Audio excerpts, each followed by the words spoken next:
Assalamualaikum warahmatullahi wabarakatuh. Selamat sore, Pak Sani. Waalaikumsalam warahmatullahi wabarakatuh, Pak Nanda. Selamat sore juga. Oke, bagaimana kabar hari ini, Pak Sani? Alhamdulillah baik, Pak Nanda. Pak Nanda sendiri bagaimana kabarnya ini? Alhamdulillah saya baik, Pak Sani. Tadi katanya sempat WA saya, ada apa nih kok WA saya itu? Iya, Pak Nanda. Saya ada sesuatu yang ingin saya obrolkan ini sebenarnya dengan Pak Nanda secara langsung. Ini ada sesuatu yang saya ingin sampaikan kepada Pak Nanda. Oke, Cerita. baik. Kita ngobrol mungkin nggak bisa lama ya, Pak Sani ya. Mungkin 10 atau mungkin 15 menit. Nah, kira-kira apa nih yang mau diobrolkan dengan saya kok sampai-sampai WA saya segala tadi? Iya, Pak. Jadi begini, Pak. Saya ingin ngobrol ini terkait dengan siswa saya dalam pembelajaran itu yang terutama dalam kelas saya itu ada siswa dalam pembelajaran matematika, ini materi perkalian, siswa-siswa itu terasa mengalami kesulitan Pak dalam perihal pelajaran perkalian. Padahal mereka sudah kelas 4, kemudian materi matematika kelas 4 itu kan nanti menjadi modal dasar untuk materi matematika berikutnya, Pak. Oh, jadi Pak Sane ini saat ini mengalami kesulitan dalam mengajar materi perkalian kepada murid Iya, kelas 4. Begitu ya Pak Sani? iya Pak. Saya rasa siswa-siswa itu kok mengalami kesulitan dalam perkalian. Saya juga akhirnya ya bingung juga dalam mengajar mereka. Oke, karena tadi yang saya sampaikan waktu kita nggak bisa banyak, nah kira-kira dari obrolan kita ini Pak Sani ingin mendapatkan apa dari diskusi percakapan kali ini? Saya harapannya sih dalam berdiskusi dengan Pak Nanda ini saya ingin mendapatkan solusi Pak. Hal-hal yang kiranya apa yang bisa saya lakukan untuk mengatasi permasalahan murid saya ini agar mereka bisa paham tentang perkalian gitu Pak. Oke, berarti apa nih yang bisa dilakukan Pak Sani supaya murid-murid Pak Sani itu bisa memahami materi perkalian? Ya, supaya murid saya itu dengan mudah dan paham tentang perkalian, sebenarnya saat mengajar perkalian ketika saya selesai biasanya itu anak-anak saya tanya, Pak, sudah paham atau belum? Gitu kan. Mereka menjawab, oh, sudah. Tetapi ternyata dalam eh, prakteknya ketika mereka mengerjakan soal, saya koreksi, mereka jelek-jelek. Nah, padahal saya juga memberikan banyak contoh-contoh untuk bagaimana cara mengerjakannya begitu, Pak Nanda. Tetapi mereka tetap saja belum paham. Begitu. Nah, menurut Pak Sani, kira-kira anak yang memahami perkalian itu seperti apa sih? Menurut saya anak yang paham perkalian itu ya mereka tahu bagaimana cara proses mengerjakan soal perkalian, kemudian dari mengubah menjadi penjumlahan berulang, kemudian mendapatkan hasil perkalian yang benar. Jadi itu Pak, mereka paham tahapan-tahapan mengerjakan soal perkalian gitu Pak Nanda. Oke, jadi anak-anak yang paham terhadap perkalian itu dia bisa mengubah dalam bentuk penjumlahan berulang gitu ya. Iya, Jadi eh, dan menjumlahnya itu dengan benar. Hasilnya bisa benar. Seperti itu idealnya betul? iya Pak, memang ya, memang idealnya memang seperti itu kalau menurut saya sih. Oke. Oke, baik. Kalau anak-anak di level itu kita bilang di poin 10 ya kan, yang bisa perkalian dan mengubah dalam bentuk penjumlahan berulang tadi. Terus untuk anak-anak yang belum paham di level 1. Nah, menurut Pak Sani, anak-anak di kelas Pak Sani saat ini berada di level berapa sih? Kalau saya amati siswa-siswa di kelas saya, eh, mereka ada yang berada di level 1, artinya sama sekali belum paham mengenai cara mengerjakan perkalian. Kemudian eh, kebanyakan mereka juga berada di level 5, yang mana mereka bisa merubah perkalian menjadi penjumlahan berulang, tetapi hasil akhirnya salah begitu ya. Berarti rata-rata mereka berada di level 5 lah, poin kelima. Oke, jadi menurut Pak Sani, murid Pak Sani saat ini di level 5 untuk Iya, memahami tentang materi perkalian ini. Nah, apakah ada kemungkinan murid-murid berada di level 10, Pak Sani? bisa juga Pak, bisa. Karena dalam perkalian itu kan yang dibutuhkan hasil akhirnya, ya hasil akhir, sehingga kalau mereka paham penjumlahan berulang, kemudian menghitung perkaliannya juga benar, mereka bisa mengerjakan soal perkalian dan mereka saya anggap sebagai siswa yang sudah berada di level 10. Begitu. Nah, menurut Pak Sani, apa yang bisa Pak Sani lakukan untuk membantu murid-murid Pak Sani berada di level tersebut dalam memahami materi perkalian tadi, Pak Sani? Bagaimana? Sebenarnya itu yang saya masih pikirkan, apa yang bisa saya lakukan supaya murid-murid itu paham materi perkalian. Saya sebenarnya sih ada beberapa ide Pak Nanda. Oh, punya ide. Wah, ide apa itu Pak Sani kira-kira? Ini kan saya mengerjakan mereka hanya menggunakan metode ceramah, kemudian menulis contoh, kemudian mengerjakan soal perkalian, kemudian mereka mengerjakan. Nah, setelah saya renungkan, itu usia mereka itu kan berada di level eh, apa ya, konkret lah, istilahnya menggunakan media yang konkret atau media nyata. Nah, saya berpikir untuk merancang pembelajaran di mana pembelajaran itu eh, interaktif, kemudian melibatkan mereka memanipulasi atau menggunakan benda-benda nyata seperti stik es krim atau kelereng, kemudian biji-bijian. Saya juga ingin menerapkan permainan atau game Pak dalam nanti saat mengajar gitu. Begitu. Wah, bagus Pak Sani. Nah, tadi ada kata game. Permainan apa yang akan dimainkan di pembelajaran tersebut, Pak Sani? Bayangan saya sih nanti gamenya saya beri nama ini habiskan tentakel.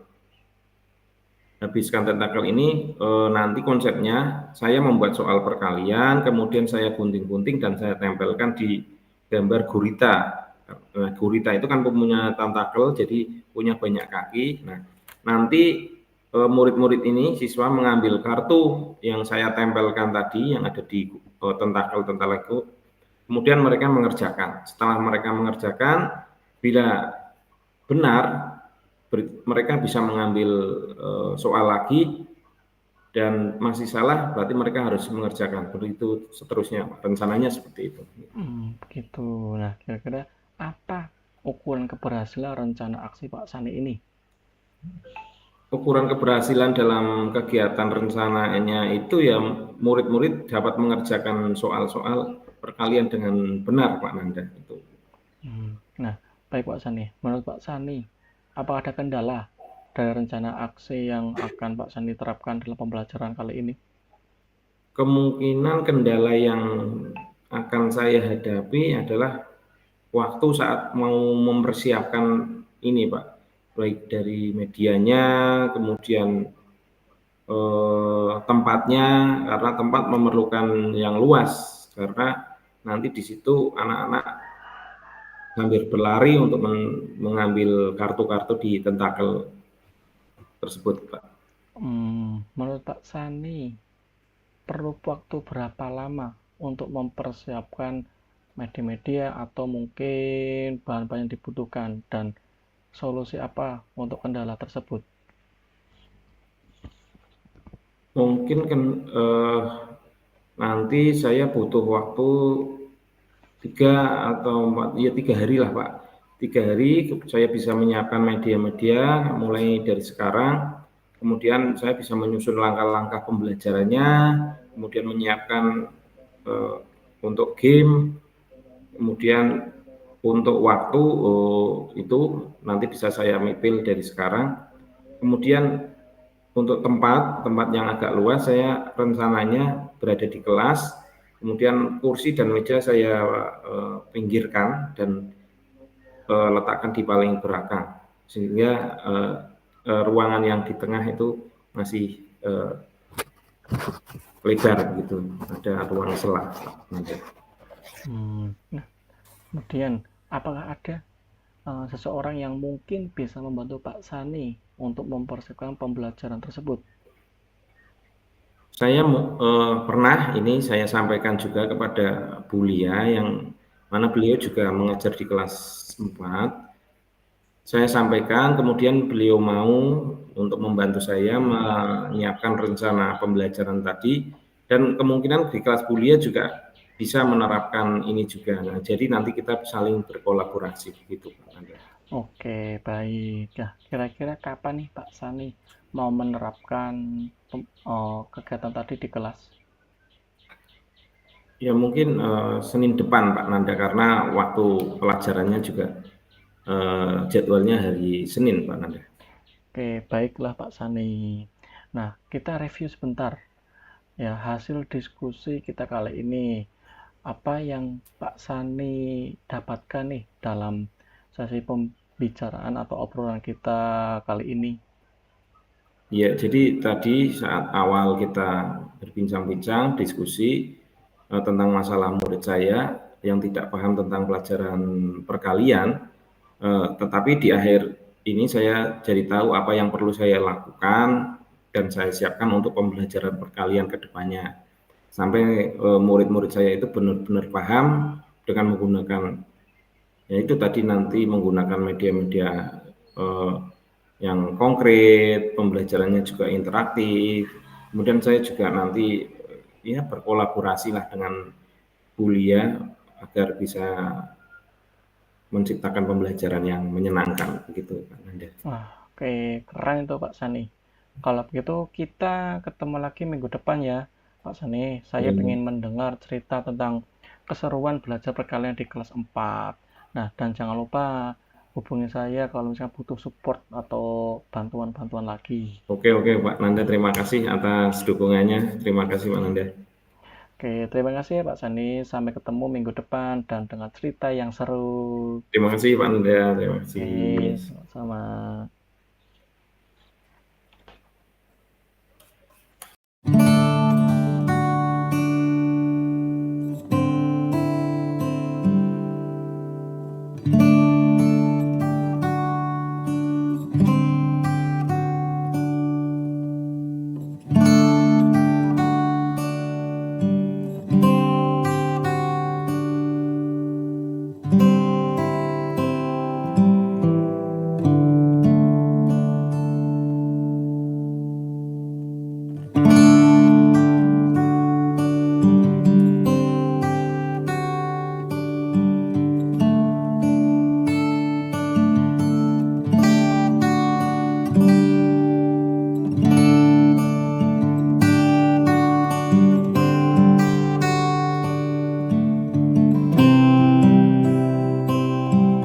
Selamat siang, Assalamualaikum warahmatullahi wabarakatuh.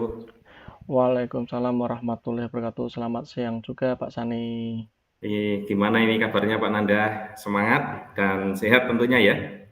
Kalau kabar alhamdulillah sehat, tapi kalau semangat ini kayaknya sedikit kurang nih Pak Sani. Pak Sani bagaimana kabarnya? Saya alhamdulillah baik ini. Ini Pak Nanda kurang semangat, apa ini yang menyebabkan kurang bersemangat ini tampaknya? Nah, jadi tuh saya sebenarnya pengen cari teman ngobrol ini. Kira-kira Pak Sani bisa nggak ya jadi teman ngobrol saya sebentar? Oke, bisa sih, saya ada waktu ini nanti kita bisa ngobrol-ngobrol bersama ya, sekitar 10 sampai 15 menit lah untuk kita bisa ngobrol-ngobrol biar Pak Nanda bisa menceritakan apa yang menjadi pemikiran Pak Nanda ini, masalah Pak Nanda ini. Silakan Pak Nanda. Jadi gini Pak Sani, yang saya bingungkan itu saat ini tentang pembelajaran. Jadi waktu lalu saat saya pembelajaran bahasa Indonesia, terutama itu di materi teks prosedur, saya mendapati siswa itu yang kurang fokus dan antusiasnya itu kurang. Ditambah lagi saat saya melakukan kegiatan penilaian formatif itu ternyata nilainya itu masih di bawah rata-rata atau masih rendah, begitu Pak Sani. Oh, jadi anu ya, Pak Nanda ini saat ini merasa bahwa muridnya itu kurang fokus dan antusias saat pelajaran bahasa Indonesia ya tadi, Betul. tentang Nah, pelajaran bahasa Indonesia ini nah jadi anaknya kurang fokus dan nilainya jelek begitulah intinya ya, Nanda ya. jadi yang saya rasain itu kok kira-kira murid saya kok kurang paham mengenai materi teks prosedur itu Pak Sani. Oke, oke, iya. Karena waktu kita tidak banyak ini, Pak Nanda, kira-kira nanti yang kita obrolkan, Pak Nanda ini, Pak Nanda ingin mendapatkan apa ini tentang yang kita obrolkan ini nanti? Oke, jadi yang saya inginkan itu yang jelas karena saya punya sebuah ya kategorinya masalah, saya ingin punya solusi untuk masalah ini.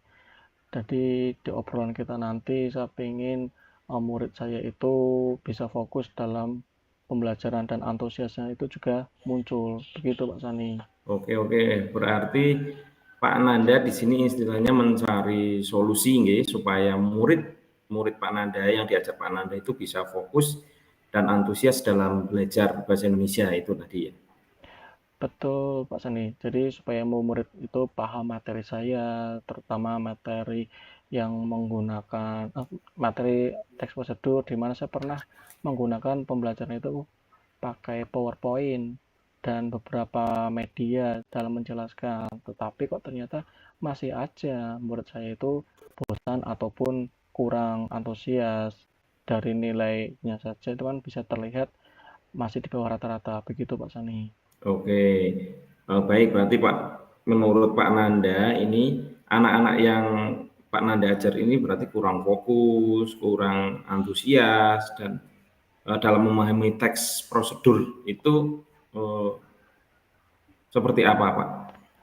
Jadi gini, kalau menurut saya, Pak ya, jadi murid yang fokus dan antusias itu bisa, yang jelas bisa memperhatikan pembelajaran, kemudian aktif dalam kegiatan pembelajaran, kemudian dari ya paling tidak materi yang disampaikan itu anak bisa mengetahui, misalkan kayak jenis-jenis teks prosedur, kemudian langkah-langkah membuat teks prosedur, ya semacam itu Pak Sani, menurut saya.